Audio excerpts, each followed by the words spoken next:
Okay, so there was a startup of, hang on, the 2004-ton Lennox Value Series starting up.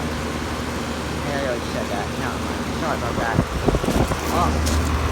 It's already nice and cold and sweaty. It didn't take that long to get it. It's been off for a while. And I got that one this morning.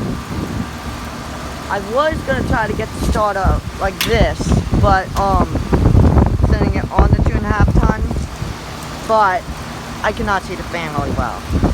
And you would have loved how quickly the fan takes off. So I wanted to make it like that. Scroll compressor. A very powerful fan.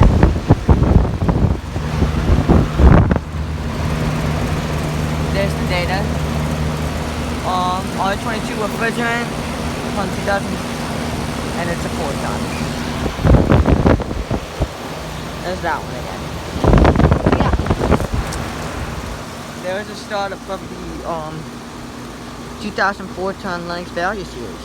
So thank you for watching. If you enjoyed the video, over and out.